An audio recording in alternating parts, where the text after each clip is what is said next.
Անցած շաբաթը Հայաստանում առանձնացավ ձերբակալություններով։ Փաստաբան, սրբազան, հոգևորականներ եւ հիմա նաեւ մանկավարժականի ռեկտոր եւ պրոռեկտորներ։ Բարև ձեզ։ Եթերում խորագիրն է, ես Գևորգ Մինտերյանս եւ Ավետիք Քերոբյանը ամփոփում ենք անցած շաբաթվա գլխավոր իրադարձությունները։ Բարև Ավետիք։ Անցած շաբաթվա ըստ էության ամենակարևոր իրադարձությունը Արագածոտնի թեմի առաջնորդի եւ հոգևորականների ձերբակալությունն էր, որը ըստ Նիկոլ Փաշինյանի ինքը իմացել է դրա մասին լուրերից, ինքը չի հրահանգավորել ու փաստորեն ուրեմն շարունակվում է եկեղեցու հանդեպ ճնշումները եւ ինձ թվում է, որ երբեք մեր եկեղեցին այսպես իրավիճակում չի եղել, որ ասենք 3 սրբազան նույն ժամանակ կալանավորված լինեն, բանտում գտնվեն։ Կային 30-ական, 20-ական թվականներ, 30-ական թվականներ, բայց այդ ժամանակ ասենք կաթողիկոսին խեղդամահ էին անում, բայց այդպես ոչ սուտ ցուցմունքով, սուտ ինչ-որ մեկի բանով դատեն, բռնեն, չեղած մի հոդվածով, ես ամենայն դեպս չեմ հիշում էլի նման բան, որ ասենք այդպես բաների Չի եղել, ոնց որում ասենք քո մատնաշած անձի հայտարարությունը, որ մամուլից կամ տեղեկատվական աղբյուրներից իմացել, դա չի կարելի որակել ոչ այլ ինչ, քան սուտ, որովհետև գիտենք, որ ինքը դեռ գարնան վերջից ինքնահայտարարվել էր որպես եկեղեցու դեմ կամ այսպես ճակերտավոր եկեղեցու մաքրման առաջամարտիկ եւ հիշում ենք, որ նաեւ ամռանը եւ երբ որ Միքայել Սրբազանը կալանավորվեց, Բագրատ Սրբազանը կալանավորվեց, եւ աննախադեպ ակցիաներ տեղի ունեցան, վեհարաններ խոժելու փորձեր տեղի ունեցան ԱԱՑ-ի եւ ոստիկանական մեծ ուժերով, որը հաջողվեց դիմադրել ժողովրդին եւ կազմակերպված դիմադրել, բայց ամռանը արդեն երկրորդ թափ հայտարարվեց, որ ի վերջո պիտի մաքրվի, այսպես ամուսնացյալ քահանաներին դիմել եւ այլն հազար տեսակ բաներ արվեց, որից կարելի է մենակ մի բան դատել, որ սա ուղիղ կերպով իր կողմից կազմակերպված, հրահանգավորված եւ առաջնորդված գործողություններ են, ոչ այլ ինչ։ Ընդ որում այս հոգևորականների ձերբակալությունները եւ բռնի անհետացումը, նաեւ այնպիսի ձևեր ստացան, որ սովորաբար լռություն պահպանող մարդու իրավունքների պաշտպանը չկարողացավ դիմադրել եւ ստիպված հայտարարություն տարածեց այդ հենց բռնի անհետացումների հետ կապված ու գիտենք նաեւ որ մարդկանց կանչել են, ձերբակալել են, տարել են, փորձել են հարցաքննել են եւ այլն, ինչ որ մեկին վախեցրել են երևի, բայց շատերին բաց թողեցին եւ կարծեմ այս պայդրությամբ կալանավորված է միայն Մկրտիչ Սրբազան Պրոշյանը, որը Արագածոտնի թեմի առաջնորդն էր, Մկրտիչ եպիսկոպոսը, իսկ դիվանապետին տնային կալանք են տվել, ու այս ընդհանուր առմամբ այս գործողությունը մարդկանց ինչ որ չափով նույնիսկ մարդկանց ասելով դի հասկանանք, որ հասարակ մարդիկ չեն, հոգևոր հայրեր են, ինչ որ մեկը կնունք ուներ նշանակած, հարսանիք են իմացել եմ արել են առանց, եկեղեցում են արել հարսանիք առանց քահանայի եւ այլն, այսինքն սա խոսքը չի գնում ինչ որ մարդկանց մասին, խոսք գնում է ամբողջ հավատավոր հետևորդների հավատավոր հոտի մասին եւ խոսք գնում է այո ոչ թե Մկրտիչ եպիսկոպոսի կամ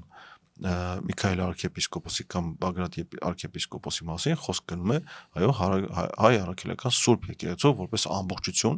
դրա դեմ կատարվող արշավանքի մասին։ Ավետիք դու խոսեցիր լռությունից եւ այս ձերբակալություններից, ես ականատես եղա ուրեմն թե ինչպես Աղմոսավանքում, Հովհաննավանքում ուրեմն մարդիկ եկել էին հարսանիքի, քահանան չկար, որտեվ ԱԱՑ-ն ձերբակալել էր, բայց այդ մարդիկ դժգոհում էին, բայց հրաժարվում էին տեսախցիկների առաջ խոսելուց։ Այսինքն այնտեղ քավոր, չգիտեմ, քավոր կին, բան, պատկերացրել է ամբողջ այդ հարսանեկան թափորը, որ չգիտեմ, ջղային, ասենք, ծաղիկներով եկել են աղավնիներով, ես ինչով մնացել են դուրսը, բայց իրենք այդքանից հետո հրաժարվում են, ասենք, ինչ որ բան անել, իրենց կարծիքը հայտնել տեղի ունեցող դեպքերի վերաբերյալ։ Ճիշտն ասած, ես կարծում եմ, որ նախ իհարկե այդ ընդհանուր ժամանակի բանը կա, ազդեցությունը կա էլի մարդկանց վրա, որ ինչ որ օթուն վախ է թևածում, մարդիկ ինչ որ վախի մթնոլորտը, այո, վախի մթնոլորտը ես մթնոլորտը, մտածում, որ եթե ասենք ինչ որ մեկը ծայծաղոտում եւ ծպտուն չի անում դրա համար, ինքը էլ պիտի ծայծոտի։ էլի ծեծվելու, Ինքան այո։ միջև, որ ինքը սովորի, որ ասենք ինքը իր իրավունքների համար պետքա պայքարի։ Դե ես ուզում եմ մի բան հիշեցնեմ, սրանից երևի մի տարուց ավել առաջ, Արագածոտնի հենց թեմի եկեղեցիներից մեկի հետ կապված մի այսպիսի պատմություն եղավ, որ եկեղեցին համարվել էր ինչ-որ ինքնակամ կառույց, համայնքապատկան ինքնակամ կառույց եւ ոնց որ թեմը ինքնակամ էր զբաղեցնում այդ տարածքը, հետո ինչ-որ փորձեցին կոծկել այդ պատմությունը, նվիրատվություն կատարեցին, ինչ-որ բան այսպիսի բան արվեց, բայց սա եւ ցուցիչ է այն բանի, որ մենք մեր արժեքներին եւ եկեղեցին միայն կրոնական արժեք չի, պատմամշակութային, ճարտարապետական եւ մնացած կանգնած եկեղեցին, պատմամշակութային, ճարտարապետական արժեք է, ուշադրության եւ այս ամեն ինչը մի կողմ դրած, մեզ փորձում են հետ կանգնեցնել մեր արժեքներից, նսեմացնել մեր արժեքները, նսեմացնել, ստորացնել եւ օտարացնել, ամենակարևորը օտարացնել, որ մենք դա չհամարենք մերը։ Հիմա այս վախի մթնոլորտում ես մի փոքր հետ գնանք, մի հատ անեկդոտ պատմեմ, այն 90-ականներ, ասում եմ, մեկը նռնակ է գտնում, ասում եմ, ինչ անեմ, Վառարանի Խողովա կողմը, Բաքվի կողմը, ասում եմ, գցեմ բան կլինի, պայթ է ընդեղ, էլի, գցում պարզը, տունը տալիս պայթացնում, ասում լավ, որ ստեղ որ սենց եղա, բանդեղ ինչ արած կլինի, հիմա ժողովրդի մեծ մասը եւ շատերը երևի մտածում են հիմա, որ հոգեվորականներին են ինչ որ բանի համար բռնում, բայ ես որ խոսեմ, ինձ ինչ կանեն, ինձ շանսատակ կանեն ու կորցնեն այն մի ուրիշ ձևի, որ ավելի լավ է ես չզբաղվեմ դրանով, էլի, ավելի լավ է սուս ծպտուն, բայց այո, դու ճիշտ ես, եթե չես խոսում, եթե չես դիմադրում ապօրինությանը, ապա այդ ապօրինությունը քեզ գալու եւ հարվածելու թեկուզ հնարավոր է նաեւ ավելի ցավոտ, քան ում դու վախեցար պաշտպանես կամ ում պաշտպանությունը վախեցար կանգնես։ Ցավոք, բայց ուրեմն այս ձերբակալությունները պարզավոր վերջինը չեն եւ այսօր արդեն ինչ որ ձայնագրություններ տարածվում, որ այսպես հոգեվորականների հեռախոսազրույց էր գախնել լսվել, որ կաթողիկոսը ինչ որ ցույցի է ուղարկում, չգիտեմ ինչան եւ այլն, ակնհայտ է, որ այս process-ը շարունակվելու է եւ մենք տեսնելու ենք Նիկոլ Փաշինյանը ինչպես միշտ գնալ է միջև վերջ եւ մենք այդ կամը տեսնելու ենք էլի, որ ինչ ենք պատրաստ անել հայոց հայրապետի համար։ Դե տեղեկատվական հող նախապատրաստվում իրականում եւ այս դոզավորված տեղեկատվական այսպես բաժինները, չափաբաժինները հատուկ մշակված ծրագրով ես համոզված եմ, հատուկ մշակված ծրագրով են հրամցվում հասարակությանը, որպեսզի այո, մարդիկ մտածեն լավ, այսքան բանը որ ասեն, ուրեմն դեռ մի բան կա, երևի եւ սպասենք տեսնենք ինչ են անում, բայց ուզում եմ հիշեցնել, որ խոսքը չի գնում ինչ որ անհատ մարդկանց մասին կամ խոսքը չի գնում ինչ որ մարդկանց հանրահավաքի մասնակցելու հասարակ, ասենք շարքային պարտադրանքի կամ խրախուսելու մասին։ Խոսք գնում է հայ առաքելական Սուրբ եկեղեցու, որը հայ ինքնության ամենաերկարակյաց կրողն է այս պահին։ Մենք պետականություն չենք ունեցել դարերով, բայց եկեղեցին պահպանել է եւ միակ ինստիտուտն է եղել գործող, որը պահպանել է հայ ինքնությունը, գրականությունը, լեզուն, դպրոցները պահել եւ ունեցել այդ դպրոցները այսպես պարտական է եղել եւ պարտականությունը իրականացրել է։ Համալսարան է ստեղծել Գլաձորում եւ շարունակել հայապահպան եւ հայ ինքնության այսպես կրելը եկեղեցին է արել։ Հիմա պատերազմը հայ ինքնության դեմ է։ արշավանքը իրականում հայկական ինքնության դեմ է, ոչ միայն հայկական եկեղեցու դեմ։ Բայց ես քեզ ուղղամ էլի ոչ թե մի քիչ լրացում անեմ քո ասածին։ Ծխական դպրոցները գիտես որ ցարական Ռուսաստանն է բացել։ Հա, բայց ծխական դպրոցները այո։ Իսկ համասարանները իրենք պետականության բաներ են, ազգի նշաններ են։ Այսինքն երբ որ մենք պետականության բաներ ենք ունեցել, փշրանքները ժամանակ եղել է դա, բայց հենց որ վերացել է ինքը եկեղեցին իհարկե ամոթ այդ բառը ասել այդ սովետական բանով, բայց ինքը պահպանողական կառուցել, չասենք հետադիմական, բայց պահպանողական բան էլի։ Դե այդպես հավատը, կրոնը եւ ինքնությունը, հա, իրենց չի կարելի նույնացնել, բայց եկեղեցու դերը հայ ինքնության պահպանման գործում ուղղակի անժխտելի է։ Դե կա մի հատ այսպիսի բան, ավետիք, որ իրականում աշխարհում շատ քիչ ժողովուրդ, այսինքն չկա այդպիսի բան, որ ազգային եկեղեցու։ Չէ, որ 1700 տարվա բանն է։ Պատմությունն է, իշխանություն, որ ունի 1700 տարվա պատմություն։ Դե Սան Մարինոն, որը 300 քանի թվականից հանրապետություն է, այո։ Եվ բայց դա երկու շատ փոքր բան է։ Կաթողիկոսական աթոռը դու ճիշտ ես, կաթողիկոսական աթոռը 1700 տարի է, եւ այդպեսի բան չկա։ Այդպեսի բան չկա։ Ու հենց դա է բանարվում էլի եւ դա է հենց այո պատճառը, որ թիրախավորվում է այո մեր ինքնության ամենակայուն ամենադիմացկուն դա իրական հպարտանալու, չգիտեմ, սանապարտություն կարելի է նույնիսկ ասել, բայց այս հպարտանալու չէ, դրանով պետք չէ հպարտանալ, բայց դա գալիս է ապացուցելու մի բան, որ դա այնպեսի արժեք է, որ պարտավորենք պահպանել, պարտավորենք պաշտպանել։ Եվ ինքը մեր կազմակերպվածության իրականում կարելի ասել միակ ձևն է, հա, որովհետև այլ ցավոք միակ ձևն է, որովհետև պետությունը որպես կազմակերպվածության բարձրագույն ձև այսօր ցույց է տալիս եւ ցույց է տալիս արդեն մի քանի տարի կամ տասնամյակ, որ վատ է կազմակերպվում, հա։ Մի հատ ձևակերպում կա, կարծեմ Հյուգոյի մասին էր, որ ասում է ֆրանսիացի ամենամեծ գրողը ցավոք Հյուգոն է։ Բայց ակնհայտ է, որ սա էլի լինել է մեզ համար մի հատ բան, քննություն, որ երևա թե մենք ոնց ենք վերաբերվում, ինչքան անկեղծ ենք մեզ հետ, ոնց ենք վերաբերում եկեղեցուն, եւ ես կարծում եմ, որ եթե մենք այս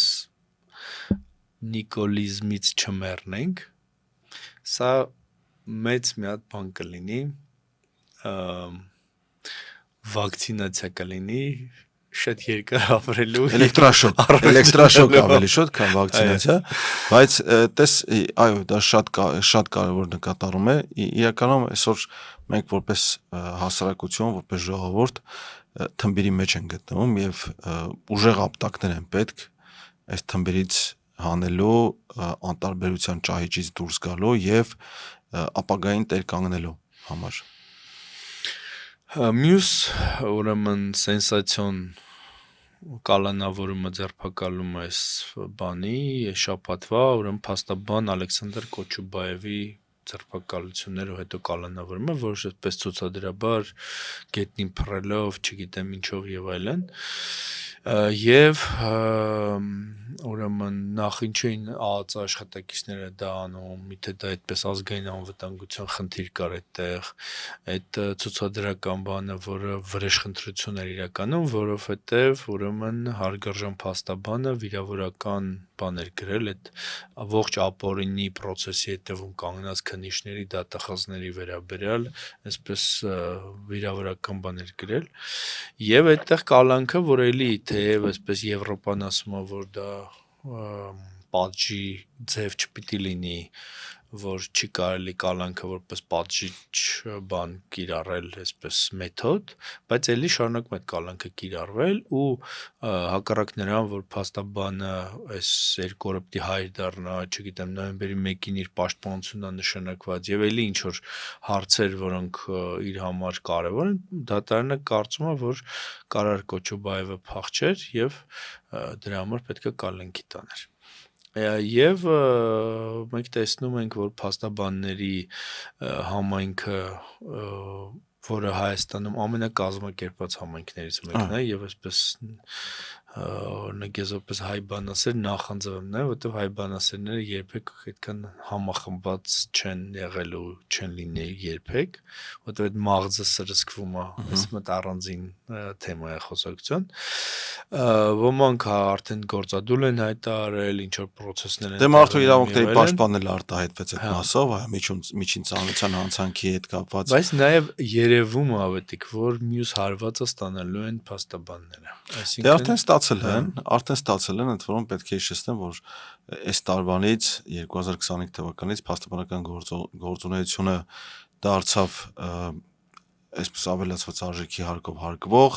շատերի համար դարձավ փաստաբանական պաշտպանությունը կամ փաստաբանական ծառայությունը անհասանելի դարձան, ընդ որում նույն փաստաբաններին, ովքեր հանրային պաշտպանի գրասենյակի փաստաբաններ չեն, իրենց փաստացի կարելի ասել արգելվեց անվճար հիմունքներով պաշտպանություն կամ շահեր ներկայացնել, որովհետև դա նույնիսկ եթե վճար չես վերցնում, հարկը պարտավորես վճարել ես նորամուծություններով, եւ այս առաջի դեպքը չի իհարկե որ փաստաբանը ձերբակալվում, անցյալ տարի, նախանցյալ տարի էլ նույն Էրիկ Ալեքսանյանի հետ կապված եղավ ինչ որ բան,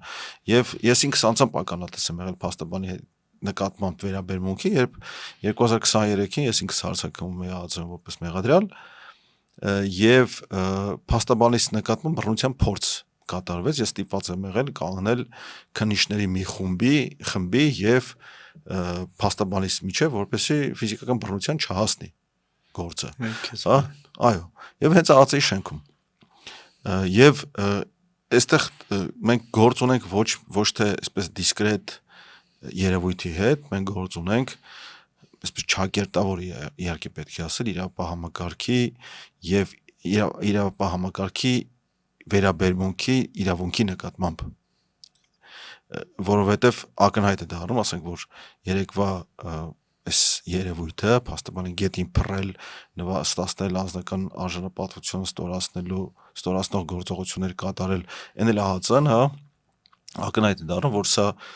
փաստաբանի հետ չի, կոնկրետ Ալեքսանդր Կոչուբաևի հետ չի կապված, այլ կապված է այո փաստաբանական համայնքին սաստելու, իրենց ծնկին բերելու, հնազանդեցնելու հետ եւ կարծում եմ, որ այո սա իհարկե առաջի դեպքը չի, բայց վերջին էլ չի լինելու եւ ել եմ կրկնում մարդու իրավունքների պաշտպանը նույնիսկ սովորաբար լրություն պահպանող հարկ համարեց անդրադառնալ վերանալով ենթադրել հանցագործությունից եւ կենտրոնանալով հենց անձի իրավունքների եւ մանավանդ փաստաբանի իրավունքների եւ փաստաբանի դերի վրա կենտրոնանալով։ Ես մի հարց եմ ուզում անդրադառնալ Ավետիք ջան, որը տևական ժամանակ քննարկվում է ու ներկայացվում է որպես բան Այ միջալոց քանի դեռ միտքը ձևակերպում, ասեմ, որ այն ժամանակ պաշտպանս դիմեց մարդու իրավունքների պաշտպանին եւ դատախազություն, բայց այդ արձագանք չստացավ, այսինքն նույնիսկ այդ դեպքը, որ տեղի ունեցել բռնության փորձ, արձագանք չստացավ եւ իմ նկատմամբ էին իհարկե որոշակի ապօրինություններ գործում, ասենք խոշտանգումներին բնորոշ էլի, այսինքն առողջական վատվիճակի բարագայում պնդում են, որ հարցաքննությունը պետք է անցկացվի, դիմեցինք մարդու իրավունքների պաշտպանին արձագանք չստացավ, բայց այս դեպքը, ասենք, հանրային լայն արձագանք է ստացել եւ կարծում եմ, որ արագ չի մարսվելու։ Կոչուբաևի դեպքը, այո։ Այստեղ շատ կարևոր մի հատ բան կա Ավետիք ջան, այդ եվրոպական կառույցների արձագանքն է, արևմուտքի արձագանքն է մարդու իրավունքների ոտնահարումն է։ Եվ մարդկանց թվում է, որ արևմուտքը բոլոր մարդու իրավունքների խախտումներին պետքա միշտ արձագանքի։ Դե արևմուտքը այսպես ասած համասեռ արևմուտք չի, հա, եւ մենք ասենք օրինակ տեսնում ենք արևմուտքի այսպես խիստ անհամասեռ արձագանքը, օրինակ Գազայում տեղի ունեցողին, հա, ուղիղ կերպով որպես ցեղասպանություն է որակվել այդ ամեն ինչը, բայց որևէ կերպ միջամտություն չի կատարվել հենց մարդու ամենակարևոր կյանքի իրավունքի պաշտպանությանը։ Ավելին Հիմա դրա աշխարհի ուժեղները պարծենում են, որ օգնել են, օժանդակել են այդ ցեղասպանությանը լավ ռումբեր տալով։ Երկու մասի բաժանում եմ, մի հատ ուզում զուգահեռ անցկացնեմ, քանի որ մենք երկուսս իր հետ կապված ենք ԵՊՀ-ով Եվ Ջավախքով։ եւ Ջավախքով։ Ուրեմն համասանի ռեկտորի ԺՊ-ն Գեգամ Գևորգյանը գնում է տարեկան հաշվետվություն ընդունելու արվելագիտության ֆակուլտետում եւ ասում է, որ արվելագիտությունը դե ասում է ինքը հարաբերական բան է, որովհետեւ կախված է նրանից, թե որտեղ է գտնվում։ Այդ որ դու ասում ես արևմուտքը հարաբերական բան է, այդ կոնտեքստում եմ ասում։ Ասում չէ, իրականում արևմուտքը շատ որոշակի, շատ հստակ բան է եւ ինքը մարդու իրավունքները իր պարադիգմաներից մեկն է։ Եթե դու իր հարացույցում ես գտնվում, այդ մարդու իրավունքները քո համար գործում են։ Եթե դու իր հարացույցում չես գտնվում, ինքը թույլ չի տալիս, որ դու դրանից օգտվես։ Ինքը ասում է, սա իմ սեփականությունն է, սա ես եմ հորինել, սա իմ գյուտն է, սա ես թույլ եմ տալիս բանանել, կիրառել միայն արևմտյան աշխարհում։ Եթե դու արևմուտք ես, մերձ արևմուտք ես եւ այլն, դա կիրառելի է։ Եթե դու իր թշնամու կողմից ես, իր հակառակորդի կողմից ես, մրցակցի կողմից ես եւ այլն, ինքը թույլ չի տալիս, որ դա կիրառվի։ Ու էսա պատճառը, որ օրինակ, ասենք, չգիտեմ, տեղի ունեցել, ես հիմա հասկանում եմ, թե ոնց է տեղի ունեցել օրինակ հայոց ցեղասպանությունը, որովհետև ներկայացվել է, որ սրանք, ասենք, բաներ են, ռուսական ագենտներ են, սրանք ձեր հակառակորդ եսի միջի կողմնակիցներն են, սրանք եսի միջի եւ այլն, մենք սա այս խնդիրը մի քիչ կոպիտ ձևով լուծում ենք։ Բայց դες այդ նույն այդ հավաքական արևմուտքը, որ ասում ենք, ինքը այսպես մարդու իրավունքների պաշտպան համապարփակ հայտարարության ստորագրողը Universal Declaration of Human Rights, որին ես ում եմ, բայց ստորագրել են, բայց հետամուտ են լինում խիստ ընտրողաբար։ Այդ եմ ասում, ընտրողաբար չի դա։ Դա իրականում ինչը որ իր հարաբերությունը իր շահերի մեջ սահմանել են, այո, իրենց շահերի մեջ է։ Հետամուտ են լինում շահերից դուրս։ Օրինակ, որ ասում են, որ օբյեկտիվ լրատվություն եւ այլն, չէ՞։ Ու հետո ասում, բա ո՞նց է լինում, որ ասենք Փարիզում մի հատ եսի միջա լինում, դա դառնում է top լուր, բայց ասենք Արևելքում, Բաղդադում, ասենք 100 հոգի սպանում են, դա չի դառնում top լուր։ Կամ ԱՄՆ-ում, Ճապոնիայում մահապատիժը իրականացվում, okay, բայց եթե այդ մահապատիժը իրականացվում, կամ Սաուդյան Արաբիայում, բայց եթե այդ մահապատիժը իրականացվում է Իրանում, not okay։ Հիմա դրա բանը այդ հարացույցն է։ Ոնց ես դու նայում աշխարհին։ Ինքը նայում է աշխարհին արևմուտքի աչքերով։ Եվ եթե դա դրանից դուրս է, մի հատ էլի կլասիկ օրինակ կա, էլի, կա Աթիլան եւ կա Բարբարոսը։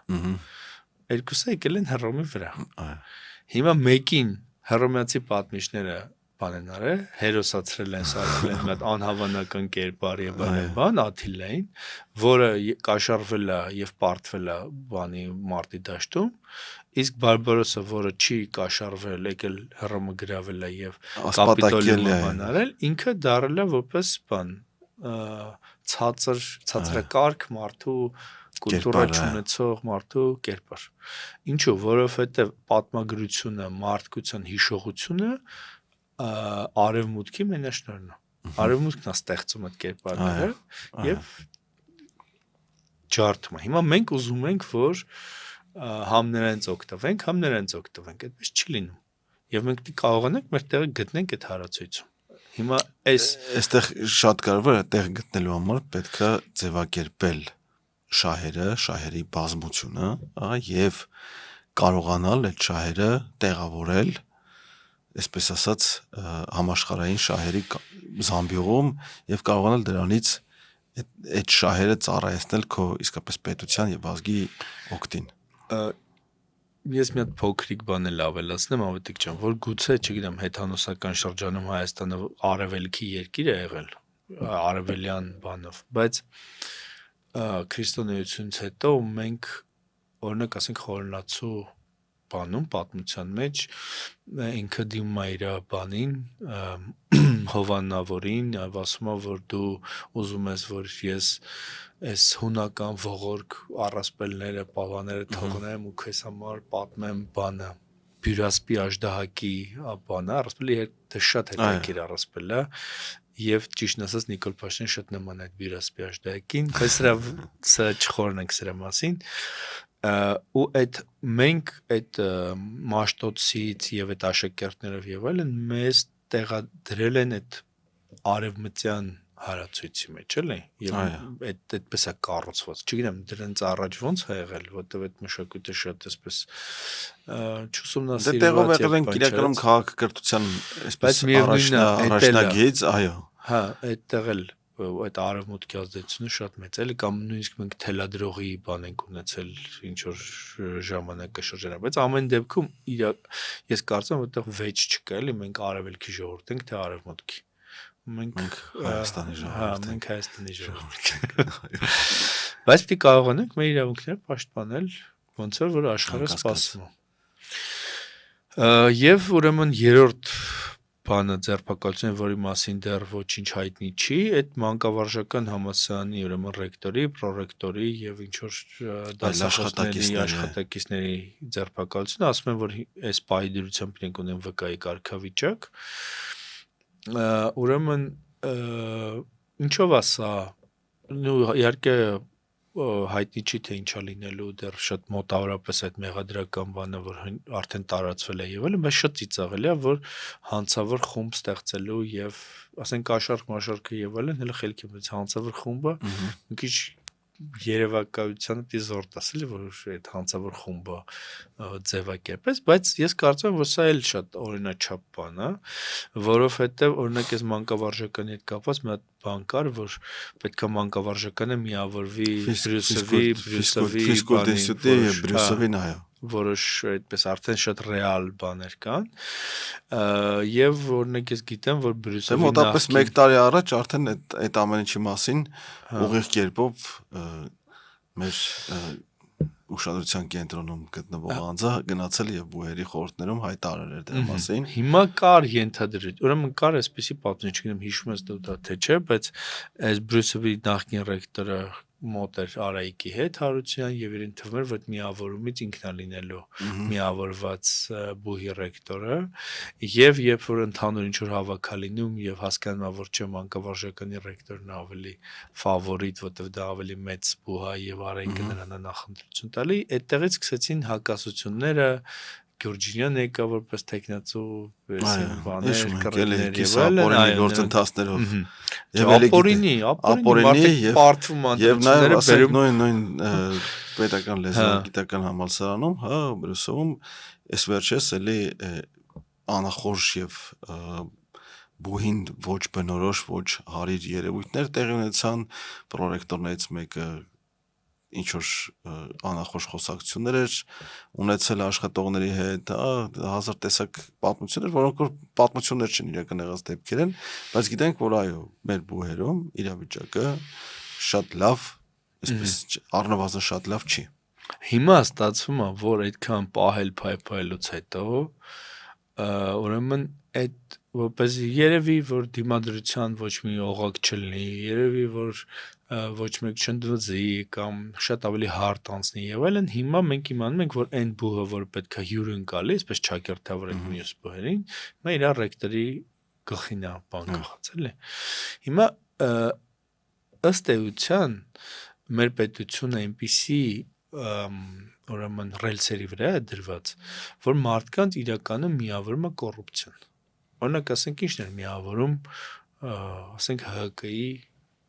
վերնախավը կամ չգիտեմ Քոչարյանի ժամանակ վերնախավը միշտ միավորում է փողը եւ իշխանությունը այսպես գաղափարական բան չկա ու հիմա էլ դա չկա այսինքն չկա այդպիսի բան որ մենք սոցիալիստներ ենք կառուցում ենք արդար հավասար հասարակություն իզմ չկա կա փող այդ փողը կիսում են մարդիկ իրար մեջ եւ այդ փողը այսպես բաներով վերևից ներքև իջնում է ինչքան էլ որ ասենք Նիկոլ Փաշինյանը ասի որ համակարգային կոռուպցիա չկա որտեվ ես փող չեմ վերցնում դա չի կարող այդպես լինել որտեվ մարդիկ իրար հետ Հայաստանում կապված են փողով այլ բան չկա։ Հետևաբար յուրաքանչյուր դասախոսի, անվանի վարիչի, դեկանի, ռեկտորի, վարչության պետի, նախարարի, փոխնախարարի եւ այլն կարելի է կոռուպցիայով բռնել։ Դա ուղղակի sense դամոկլյան ցուր է, որ կախված է մարդկանց գլխին։ Ու քանի որ սոցիալական կապերը ու ամուր են Հայաստանում, ասենք հաստատ ռեկտորը չի ասել, որ ես այդ փողը տանում եի տալիս էի եսի մոմ։ Ոյ, որովհետև դա ամոթ է ոնց կլինի, այսինքն մի կողմից պետությունը խոդ է տալիս բանը, այս մամլիչը, որով ճզմում է։ Մյուս կողմից էլ ասում են դե հո դուք բան չեք, գործ տվող չեք, հո դուք էսի միշ չեք։ Սուս մնաք հո վրա վերցրու գնա նստի, ասենք ամենաազնիվ բանը դա է։ Որը ուրեմն sense համակարգային բան ունի, էլի, բովանդակությունն է։ Եվ նաև խրատ ունի իր մեջ, որ բոլոր դաշնակիցները անպայման Նիկոլ Փաշինյանի բոլոր դաշնակիցները անպայման մի օր ուրեմն պատժվելու են։ Նույն իհարկե սա դեռ կբացվի եւ ավելի բան կլինի։ Մյուս թեման, բայց հայտարարությունը իրականում շատ նենց որոշակի էր, էլի, հենց հանցավոր խմբի կազմում, այո, կաշառք եւ այլն, այսինքն խիստ որոշակի էր այս մեղադրանքը հաղորդագրություն մեջ ներառված իհարկե։ Մյուս կողմից էլ ավետիք չեն, օրինակ այդքան հայտարարություններ են չէ լինում, ասենք ԱԱՑ-ի կողմից քնչակ, հետո բայց այդ մարդիկ արդարացվում են մեծ մասը, ինչ որ բան, օրինակ այդ մենք հետևում ենք այդ հայրենիքի դավաճանության հոդվածներին բաներին եւ պարզվում է որ ինչ մեծ մասը ում հետևից որ գնում ենք ու որ գտնում ենք ով է նույնականացնում ենք եւ այլն մի քանի դեպք եմ հիշում որ պես գտել բան են կարել, բարձրաց այդ մարդիկ արդարացվել են, ազատ են արձակվել եւ այլն ու այդ ԱԱՑ-ի տեսանյութերը բաները չեն հերքվել։ Ես ուրիշ օրինակ բերեմ, հա։ Սերժ Սարգսյանը, երրորդ նախագահ, տևական ժամանակ դատվում էր մի մոտապես $1 միլիոն գործով, այսպես ասենք, հա, որը վերաբերում էր գարնանացանի համար վառելիքը առանց մրցույթի կամ մրցույթին ինչ-որ մեկին նախապատվություն տալու թեմայով։ Այն որ մրցույթի մյուս մասնակիցը դատավարության ընթացքում խոստովանել էր, որ միշտ էլ իմացել է, որ իր բերած վառելիքը չի համապատասխանել մրցութային չափանիշներին եւ այլն բողոք էր բերել այս կողմեն կողմը, դա դնենք մի կողմ։ Բայց այս քրեական գործը նախագահին ընդամենը ասենք $500 միլիոն դրամանոց գործով որպես մեղադրյալ ներգրավել է եւ դատարան տանել բերելը 5 տարի է, 5 տարուց ավել է, մենակ կարծեմ անցյալ տարի միայն այդ գործը փակվեց հանցակազմի բացակայության պատճառով, հա, գործն որ կարդում ես, եթե նույնիսկ միջամտածելներ ասեր, որ հա պետք է այն մի մասնակիցը ստանա անպայման, նայես լավ էլ արել էր, որ գոնե գարնանացանին այդ մարդիկ վառելիք ունենային, մրցույթին չսպասեին, էլի, կամ երկրորդ մրցույթ անցկացնեին։ Բայց էլի գալիս ենք այս արատավոր վարքագծին, հա, ընդհանրապես ասած եւ երևույթներին, որ հայտարարությունը արվում է, պիտակը պիտակավորում է, խարանը կպնում է, հանրության ուշադրությունը գրավվում է, տևական ժամանակ դատական գործեր են գնում եւ պետք է ասենք, պետք է հասկանանք, հա, որ ցանկացած դատական գործ, որտեղ պետությունը հանդես է գալիս որպես մեղադրող, հսկայական ռեսուրս է ծախսվում պետական, այսինքն մեզնից հարկատուներից ռեսուրս է ծախսվում այդ գործերի վարման վրա։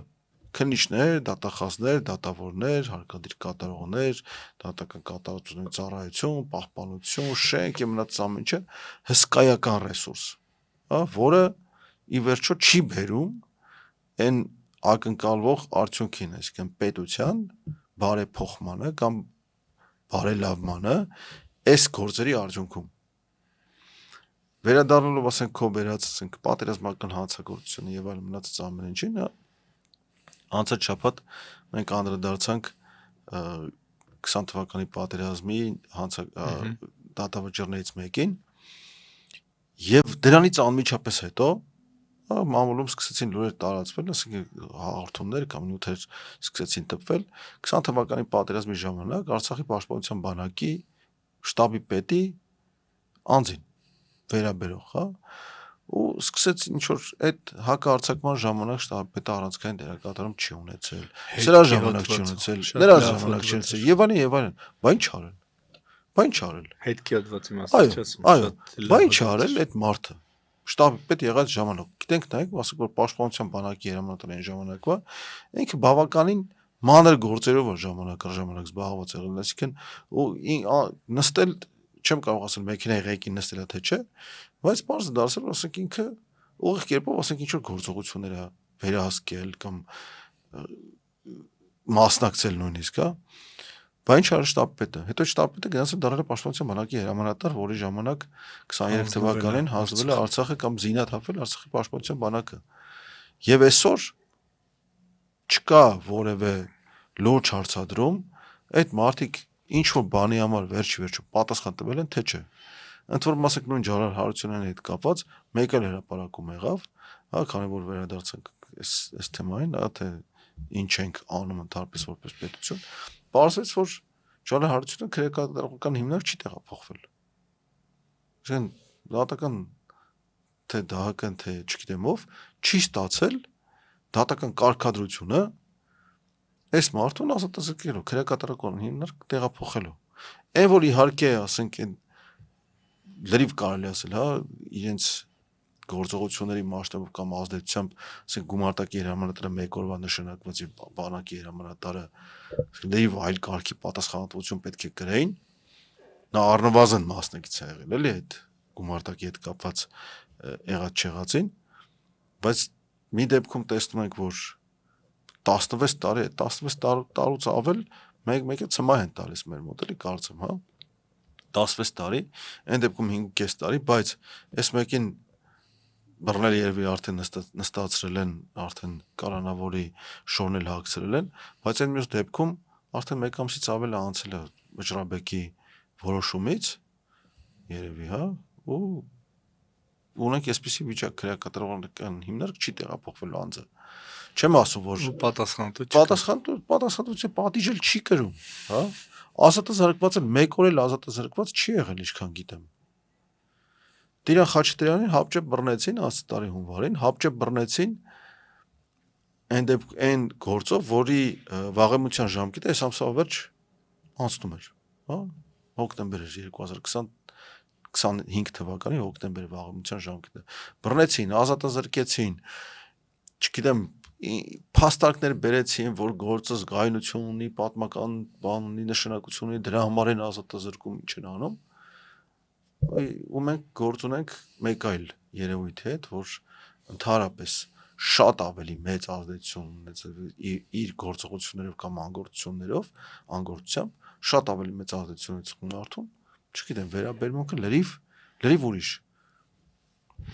Դե հետո մարդիկ զարմանում են, թե ինչու է պետական ողջ ապարատը միշտ իշխանությունների կողմից։ Մարդիկ հետո զարմանում են, թե ինչի պետական իշխանության նկատմամբ վստահություն չկա։ Մանավանդ դատական իշխանության նկատմամբ վստահություն չկա։ Ես բազմիցս բաների եմ, քննիչների եմ բազմիցս տեսել, չգիտեմ, սեղան նստել եւ այլն, որ ասում են մենք ենք որոշում, ով դատվի, ով չդատվի։ Կարանք այնց անենք, որ մարդը դատվի, կարանք այնց անենք, որ չդատվի։ Ոսն շատ ուրախ, զվարթ խմենք մեր կենացը եւ այլն։ Մեղադրանքի մեջ ոչ թե փաստեր շահադրեն, այլ ենթադրություններ։ Չգիտեմ, ասենք մեր ձեռն է։ Աշկովս տեսածն եմ ասում։ Ուրեմն այս շաբաթ արդեն շատ ակնհայտ էր, որ արդեն Հայաստանում նախընտրական աժիոտաժ է եւ ուրեմն ցած տարբեր թևեր, տարբեր իհարկե շունչը արդեն երևի մի 10 օր որ կա, բայց այս շաբաթ արդեն ցած շատ տարբեր ուժեր են, էլի ոդքի դուրս եկել, հայտարարություններ անում եւ այլն, այդտեղ Սամվել Կարապետյանի աջակիցներ այդ որ արդեն հանրահավաք են անելու, ուրեմն իշխանամետ ինչ որ բաներ կան, որոնք այսպես շարժ են ցույց տալիս, ինչ որ նոր ոդքասթներ են հայտնվել եւ մեր թևերի մասին, միաստության թևերի մասին անցյալ շաբաթ խոսեցինք եւ էլի ակտիվությունը կա, նժար սահմանադրական շարժումը կա նաեւ, այո, որի մասին անցած անգամ հիշատակեցինք էլի։ Հիմա նախ այստեղ ինչ որ բան է, անդադ այս ընտրություններից առաջ ինչ որ տրանսֆերային պատոհանների ինչ որ բան է բացում, վերջին վերադասավորումներ բաներ։ ամենամեծ խնդիրը իհարկե այստեղ այն է, որ քաղաքական դաշտը ինչ որ մոնոպոլիայի բան ունի, այսպես մոնոպոլիզացվելու հակում ունի եւ մեծ հաշվով չի հասկացվում, թե ովքեր են այդ թելերը շարժողները, այսինքն սովորական մարդը, ուժային բևեռները ովքեր են, այսինքն ինչ որ բաներ կան, որ գիտեն, որ ասենք Սերժ Սարգսյան կա, Ռոբերտ Քոչարյան կա, չգիտեմ, Գագիկ Ծառուկյան կա, նույն իշխանություն կա բնականաբար եւ այլն, բայց այդ թելերը ովքեր են շարժում եւ ով ինչ շահ իրականում հետապնդում, դա չի հասկացվում, որովհետեւ դա նախ գաղափարախոսական հիմք չունի, այսինքն չես հասկանում, ասենք աճ են, ձախ են, մեջտեղ են, եսի վերև են, ներքև են, ինչ են, որովհետեւ օրինակ մենք այս թեմայով խոսել ենք, էլի, ասենք դաշնակցությունն է ձախ, բայց դաշնակցությունը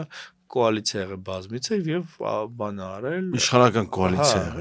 կոալիցիա եւ աջակցել ասենք շատ լիբերալ տնտեսական քաղաքականություն։ Էլ չասես որ դաշնակցություն նաեւ ձայները տվել 2018 թվականի մայիսին։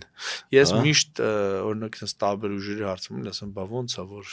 ամենաբարձրաստիճան այդտեղ եղել է Անդրանիկ Մարկյանն, որ ասել են, բա ոնց է որ դուք ասենք այս ուժի ներկայացուցիչ եք, բայց էսենս քաղաքականություն բան։ Եվ միշտ ասում են, դե հիմա ասես է տնտեսություն ուրիշ բան չենք կարող անենք, ոնց որ իրենք չեն գերում, այլ այդ բյուջետներն ու հաշվարկները եւ այլն, ու իմ մոտ այնպեսի տպավորություն եղավ, ոնց որ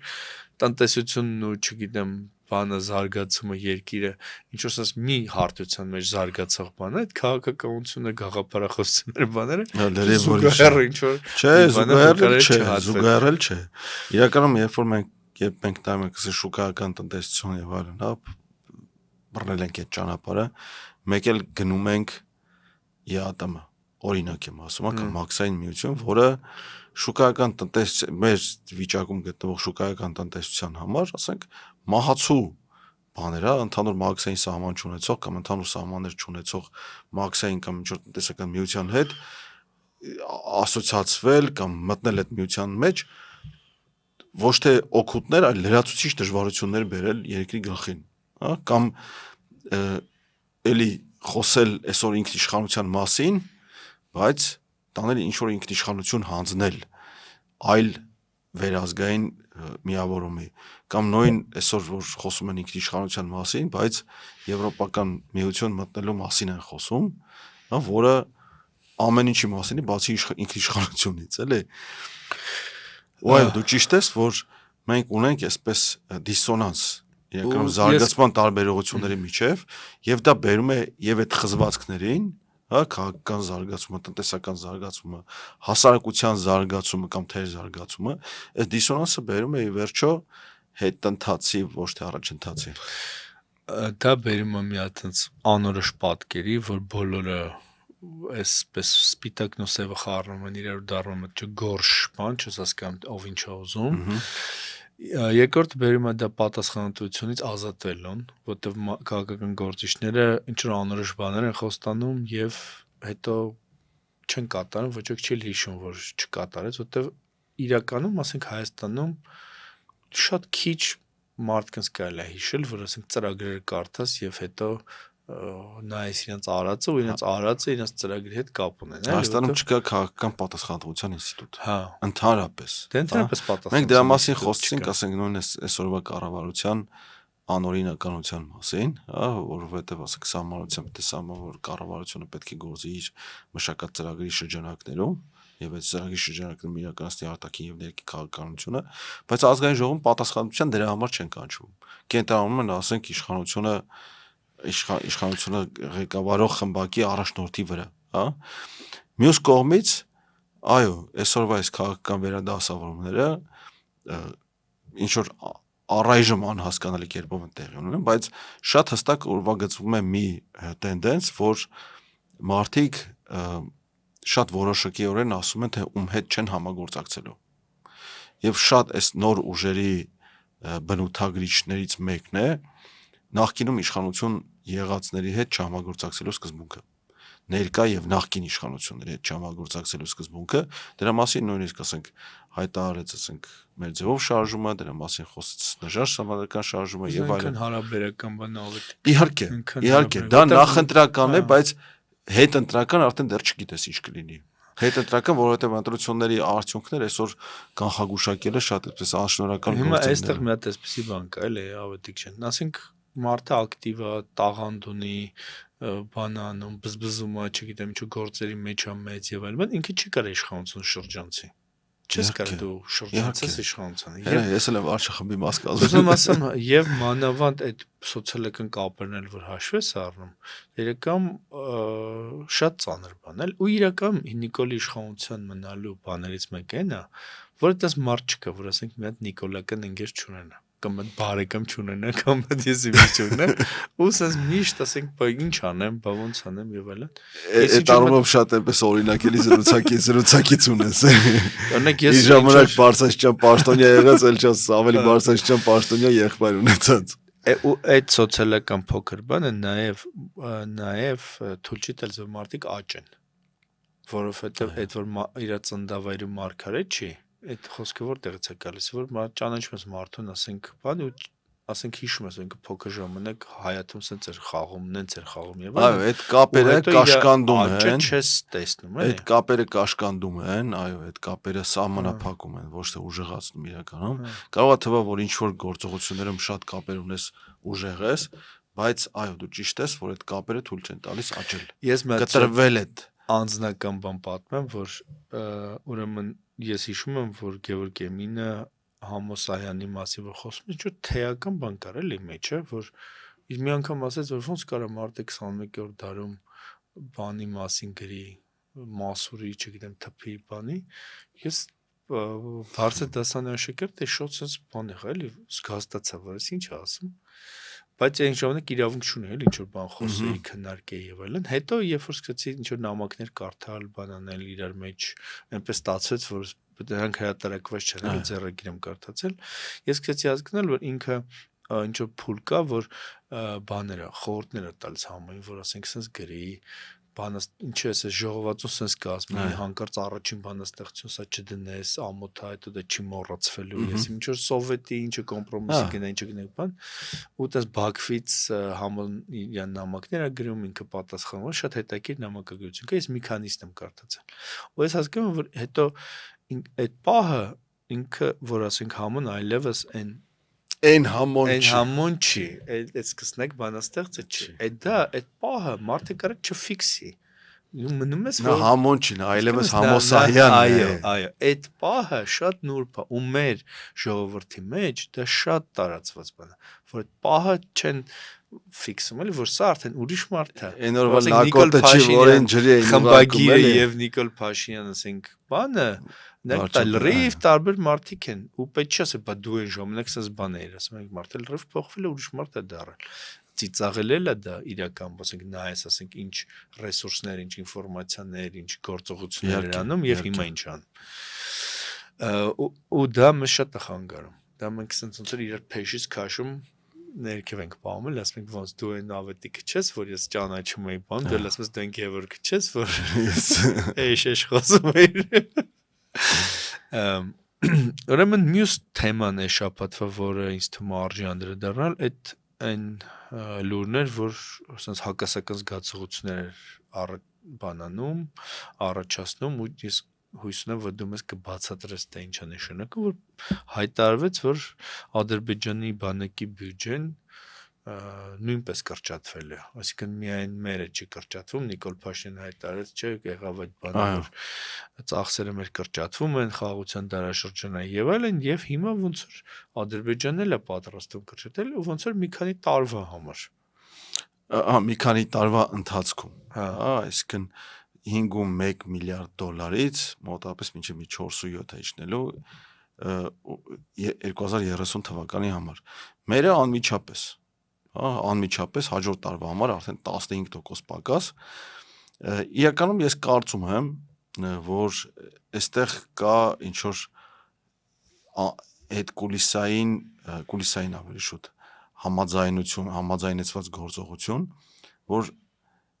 խաղաղության օրակարգ, այսպես արտահայտությունը ամրապնդվի, որ տեսեք հենա Ադրբեջանն էլ է նվազեցնում, բայց մյուս կողմից ասենք պետք է նայել հասկանալ մի բան, որ մեր մոտ բյուջետային գործընթաց եւ Ադրբեջանում բյուջետային գործընթացը, դրանք էապես տարբեր երևույթներ են։ Ադրբեջանում այսօր կարող է հայտարարեն, որ մինչև 2030 թվական մի 5% կամ 8% նվազեցնելու են պաշտպանական ծախսերը, հաջորդ օրը կարող որոշեն, որ Կասպից ծովի նավատորմը 10 անգամ մեծացնում են, ու դա չի տեղավորում այդ նվազեցումների մեջ։ Իսկ նույն անցյալ տարի հայտարարել են, որ նախորդ տարվա համեմատ նվազ բյուջե լինելու, բայց ստիպված են ավելացնել, որովհետև Հայաստանը գնում է մեզենքի մեծաքանակ գնումների եւ այլն, ու դրա հետ միասին, ասենք 2025 թվականի սկզբին Պակիստանից, այս համատեղ Պակիստանը-չինական արտադրության 40 բազմաֆունկցիոնալ ռազմական ինքնաթիռների գնման մասին հայտարարեցին, ու դա իսկապես այդպես է, պատրաստվում են այդքան գնել, որ այդ նվազեցումների ոչ մի բանում չի տեղավորվում, տրամաբանության մեջ չի տեղավորվում։ Այդ 40-ը պարզ է, չէ՞, որ մեր դեմ չէին, մենակ Իրանի դեմ չեն առնում, մեր դեմ էլ է դա օգտագործվելու, բայց սրա հետ կապված մի բան կավելացնելու, որ մենք դեռևս չենք վերականգնել կամ չենք կառուցել մեր պետության համար համապատասխան պաշտպանական եւ անվտանգային համակարգ։ Մենք չենք կառուցել դեռ այդ համապարփակ հակամարտային պաշտպանության համակարգը ինտեգրված, եւ էշելոնացված եւ այլն։ Եվ այստեղ խոսել պաշտպանական ծախսերի կրճատման մասին հանցագործություն է, որին գործընկեր ունի իդեմս Ալիևի այսօրվա կառավարությունը, որը նույնպես հայտարարում է պաշտպանական ծախսերի կրճատման մասին։ Դրանով փորձելով արդարացնել այս հանցավոր կրճատումը։ Հանցավոր եմ բնորոշում ելնելով լիքը տարբեր բաներից, իմ աշկով տեսածից, ելնելով իրենց իսկ ծրագրից 2021-26 թվականների ծրագրից, ռազմարտությունաբերության զարգացման վիճակից եւ զարգացման տեմպերից եւ այլն։ Եվ այս իրավիճակում կրճատել պաշտպանական ծախսերը, դա էլի հերթական ապօրինությունն է հենց օրենքով սահմանված եզրույթներից ելնելով։ Ավետիք, բայց իհարկե փողը այսպես երևացող ցուցիչն է process-ի, որ շատ է փող ծախսում, թե քիչ է ծախսում, բայց կարելի է շատ փող ծախսել ու շատ ուտել, քիչ փող ծախսել, արդյունավետ ծախսել, բայց ես մի sense կիսահարց քննարկման բանն եմ, էլի վերջին։ Իսկ կարա ասենք կա այդպիսի պետություն աշխարհում եղել, այդպիսի ժողովուրդ, որ ասենք ինքը չունենա այլ համակարգեր, կրթության համակարգ չունենա, չգիտեմ, առողջապահության համակարգ չունենա, մշակույթի համակարգ չունենա եւ այլն, բայց ունենա պաշտպանության համակարգ։ Օրինակ այդպիսի բան դու երբևէ կարդացել լսել ես, որ ասենք Հռոմը ասենք ունի բան կամ չգիտեմ, մոնղոլները ունեն պաշտպանական համակարգ կամ հարձակման զինված ուժերի համակարգ, բայց չունեն ասենք ոնց են սովորացնում իրենց ռազմիկներին կամ ոնց են իրենց մշակույթը պահպանում կամ ոնց են, որտեղ այդ համակարգի եկում իր հետ կապված բաներ։ Իհարկե, այստեղ պետք է հիշել Ուինստոն Չերչիլի հայտնի խոսքը, երբ որ կաբինետի նիստի ժամանակ, պատերազմի ժամանակ ընթացող մշակույթի հետ կապված ծախսերի հարց կար, ու ինքը կտրականապես դեմ էր մշակույթի ծախսերի կրճատմանը, դա պատճառաբանել է, որ եթե ես չեմ ունենալ մշակույթը, ինչ եմ պաշտպանում, ինչի համար եմ կռիվ տալիս։ Ու շատ կարևոր հարց է այստեղ իհարկե։ Եթե դու չես զարգացնում քո պետությունը իր պետքական ուղղություններով, ապա դոմինանտ դարձնել պաշտպանությունը, դա նշանակում է, ասենք, պատերի հետևը Պարիսպի հետևը լինի անապատ, իսկ դու Պարիսպես սարքում, չինացիները մեծ Պարիսպես որ սարքել, ինչի համար են սարքել, պետություն մնացած արժեքները պաշտպանելու համար են սարքել։ Բայց այո, այստեղ այդ հարցը առաջանում է, ինչի ենք կառուցում պաշտպանական համակարգ, եթե չենք զարգացնում մնացած ամեն ինչը, պետք է այն անել։ Բայց եթե պաշտպանությունը չանես մեր իրավիճակում, մնացածը կրիտիկական ռիսկերի առաջ են կանգնած։ Թուրքերը եկել են մեզ մորթելու իրականում, չեն էլ թաքցնում, ֆիզիկական ոչնչացման վտանգի առջև են կանգնած, եւ նախաստորագրված կամ ստորագրված թղթերը դրան որևէ երաշխիք չեն։ Բայց մենք պետք է նաեւ ուշադրություն դարձնենք, թե ինչի վրա ենք, ել ինչն ենք զարգացնում եւ ինչ ձևով։ Դպրոց ենք զարգացնում, Չէ, դպրոցն ենք հետ տանում, հա։ Առաջի դասարանի գրքում QR կոդեր ենք տպում եւ արգելում սմարթֆոնները, այն էլ է սխալ, հա։ Այսօր երեխան չի գնում իր բակի դպրոցը, երեխաների ահագին մաս գնում է քաղաքի հակառակ ծայրը եւ ասենք երեխայի տեղը հետեւելու համար սմարթֆոնը առաջին գործիքն է։ Կրթություն ստացող երեխաները գնում են հեռու, որտեղ բակի դպրոցները չեն աշխատում։ Բակի դպրոցները հիմնականում ասենք իրենք միջին որակ են տալիս, բայց կտրվելու եւ այդ խզվածքը օտար պետությունների կամ իրենց հասակիցների հետ արտասահմանում ապրող խզվածքը չեզոքացնելու համար կամ նվազեցնելու համար պետք է գնաս այնտեղ, որտեղ տալիս են միջինից տարբերվող կրթություն, լինի դա հեղինակային ծրագիր, լինի դա լաբորատորիաներով եւ կրթական տեխնոլոգիաներով համալրված մասնավոր դպրոց, թե այլ, հա, բայց մենք պետք է, այո, այն էլ անենք, պետք է թանգարաններն էլ համալրենք եւ դրա վրա փող ծախսենք, պետք է հնագիտական արշավախումբեր ներսում էլ դրսում էլ կազմակերպենք եւ դրա մասին էլ ենք խոսել, հա, եւ պետք է անենք ամեն ինչ, որպեսզի դրա համար ապահովենք անվտանգ եւ պաշտպանված երկիր։ Ես իհարկե շատ հեռու եմ ռազմագիտությունից, ռազմարվեստից եւ այսպես պաշտպանական համակարգերից, բայց ես զուտ տեսականորեն կարող ասեմ, որ երբ որ մենք ստեղծում ենք անկախ Հայաստան եւ վերցնում ենք, ասենք, սովետական բանակի մոդելը ու ուզում ենք դա տեղայնացնենք, էլի մեզ մոտ, դա արդեն ձախողման նշան է։ Ես ասած զուտ տեսականորեն եմ, էլի բանանում, որ իհարկե օրինակ այդ բաները, որ կասենք Դավիթ Բեկի, չգիտեմ, գայլավաշտեր կար, հետո չգիտեմ նժդեհներ, ինչ որ պարտիզանական եւ այլն, այդ դրանք անիմաստ բաներ չեն, էլի, որտեղ ամեն ազգ ունի իր առանձնահատկությունը, իր չափման միավորները, չգիտեմ ինչերը եւ այլն, օրինակ ես գիտեմ, որ մեր բանակում շատ բաներ միշտ եղել են պակաս, որ ասենք վաշտը չի հավաքվում, եսի ինչի գունդը չի հավաքվում, դիվիզիոն պայմանական եսի ինչ, որտեղ մենք չունենք այդ մարդկային ռեսուրսը, որ այդ ըստ բաների դրանք լրացնենք։ Ես իհարկե սա շատ մոտավորապես եմ պատկերացնում։ Դե իհարկե, այսպես ասենք, հա, մենք առաջի բայց փիլիսոփայությունն եմ ասում, էլի, որ այդտեղ շատ ճիշտ է, մենք առաջի պատերազմում հաղթել ենք թեթև, արագ,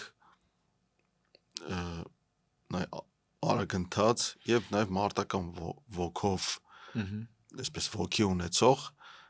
բանակով, հա, որը